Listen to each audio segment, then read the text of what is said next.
Scientists discovered 24 superhabitable planets with conditions that are better for life than Earth. Here's a summary of the article. A total of 24 superhabitable planets may have conditions more suitable for life than Earth and better stars than the Sun, according to researchers. The 24 planets identified are all more than 100 light-years away, meaning it is difficult to see them up close. We have to focus on certain planets that have the most promising conditions for complex life. This means orbiting planets can be older, allowing an opportunity for life to advance as much as it has on Earth. Earth is currently estimated to be 4.5 billion years old, however researchers argue that a planet aged 5 billion to 8 billion can foster life well.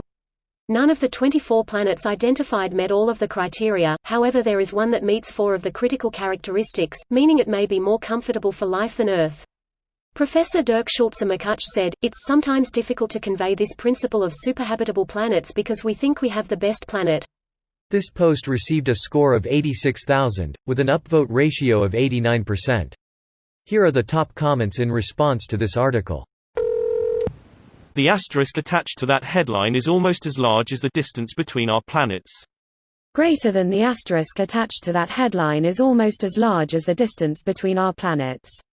Here is one planet which is much more certain to be a good home. Well, its star is slowly dying, like ours, so the planet might experience a runaway global warming within the next couple of 100 million years, but it's probably relatively nice now. If we leave now, on a vessel like Voyager, it will only take us about 35 million years to reach it.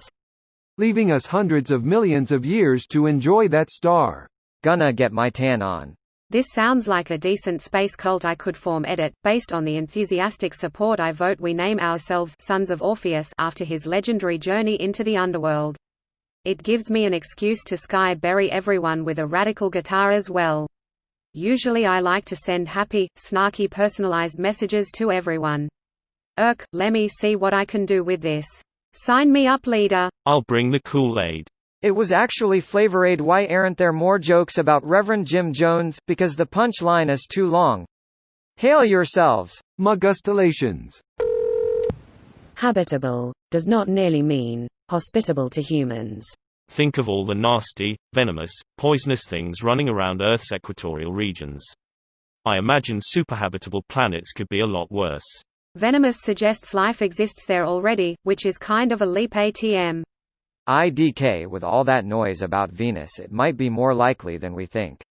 We really don't have much information on this stuff. The Venus stuff is very sensationalized, makes for clickable news. It's an indicator of life, but nothing has been found. It's a bit naive to assume life exists on one of all of these planets. Admittedly, it's naive to assume it doesn't too, but I think it's unreasonable to assume somewhere is inhospitable because of the wildlife when we don't even know if there is wildlife. Source: degree. Unfortunately, wasted 3 years on astronomy. The thing about Venus is so interesting because we will either find life, or a groundbreaking process by which phosphine is created. We know the environment of Venus is like, we know how to make phosphine, there should not be phosphine under the conditions present. This could revolutionize chemistry. If life is on Venus, it's almost certainly a case of panspermia, and we will have a common origin. I like to think that superhabitable isn't a scientific term, and it was just a misquotation.